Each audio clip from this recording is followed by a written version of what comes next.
quem são esses pequenos organismos com que devemos nos preocupar?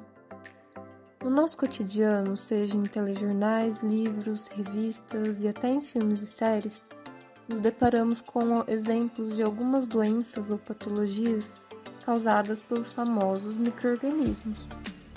A própria pandemia que estamos vivendo nos leva a ouvir direto o termo novo coronavírus. Muito se vê também sobre salmonelose, micoses, doença de Chagas, dentre outras. Cada uma delas são causadas por vírus, bactérias, fungos ou protozoários. Vamos ver mais a fundo as características de alguns deles?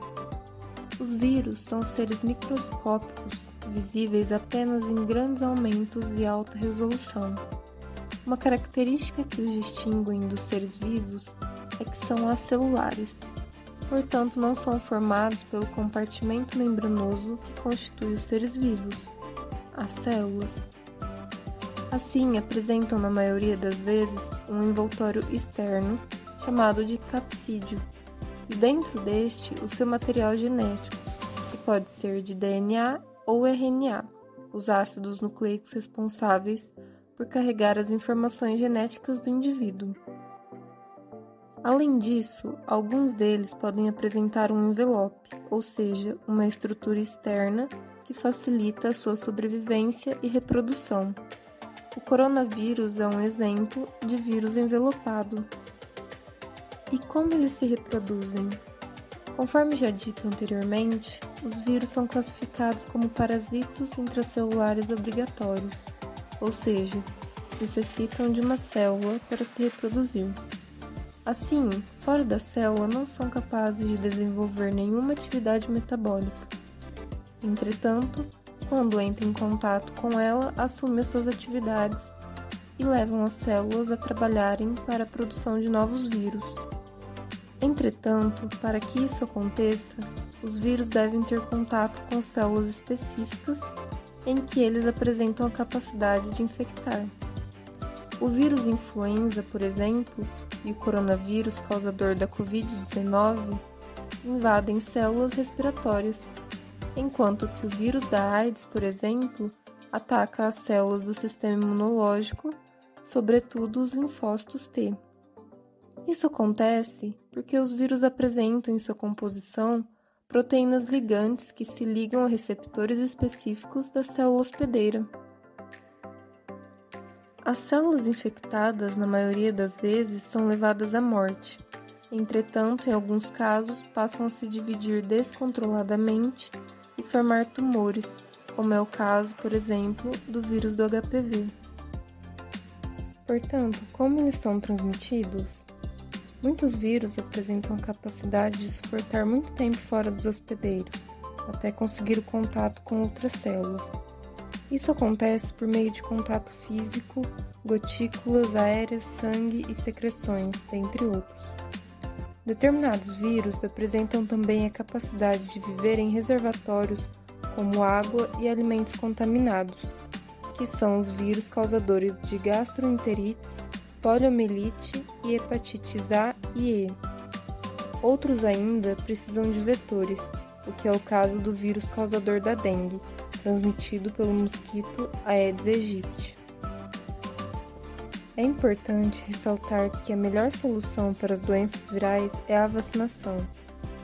Controle de vetores como no caso da dengue, zika e chikungunya, e utilizando métodos contraceptivos como no caso da AIDS. A vacina é preparada com fragmentos dos vírus mortos ou atenuados, de modo que quem as toma não desenvolve a doença.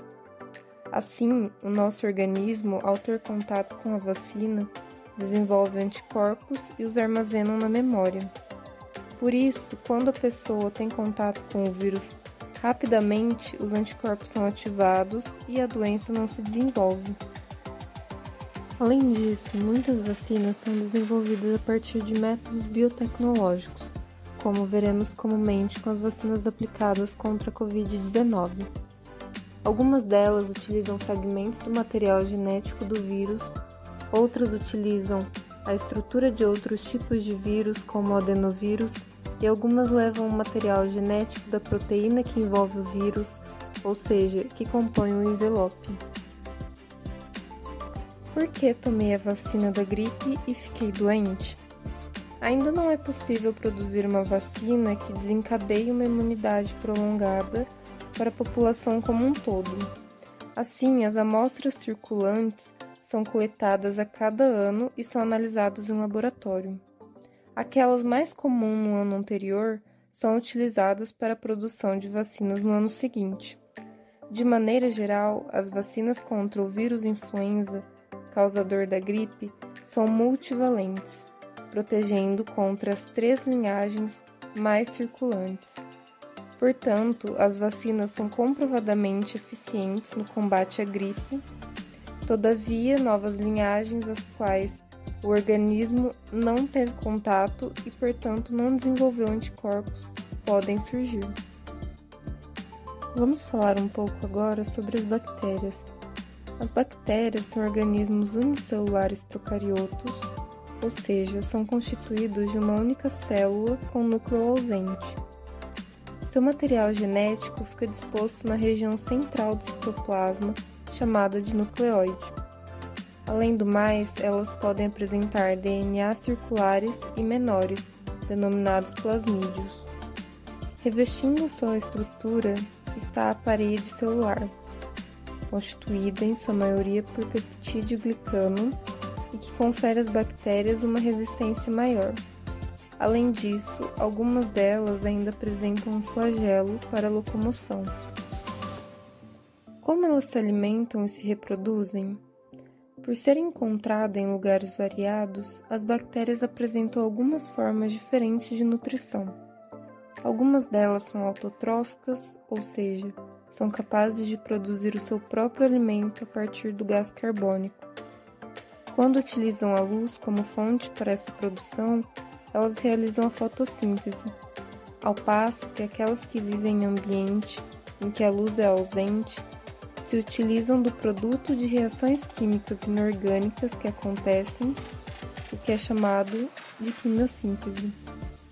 Por outro lado, aquelas que são heterotróficas podem se alimentar de matéria orgânica, tecidos de seres vivos, bactérias, parasitos, em alguns casos contribuindo para a manutenção do solo e dos nossos sistemas fisiológicos, e em alguns outros desenvolvendo doenças como a sífilis e a salmonelose. Em relação à reprodução, neste caso as bactérias não são parasitos obrigatórios, assim se reproduzem por meio de divisão binária. O seu material genético é duplicado e em seguida elas se dividem. Conforme foi citado, algumas bactérias, as quais temos contato no nosso cotidiano, podem causar doenças, dentre elas a tuberculose, pneumonia, tétano, coqueluche, dentre outras infecções. Para o tratamento é necessário o uso de antibióticos, que agem no metabolismo das bactérias, muitas vezes inibindo a síntese de proteínas e impedindo a sua reprodução e desenvolvimento. Todavia, o uso deste medicamento deve ser feito apenas com prescrição médica, uma vez que o uso desregrado extermina bactérias que são importantes nas nossas atividades fisiológicas, além de colaborar com a reprodução das superbactérias, aquelas que são resistentes a vários medicamentos e podem trazer sérias consequências para nós. Algumas dessas doenças são prevenidas também com vacinas. A vacina contra o tétano, por exemplo, estimula nosso sistema imunológico por em média 10 anos. Além disso, o cuidado com a alimentação, a terra e o ambiente também são essenciais. Created using Powtoon.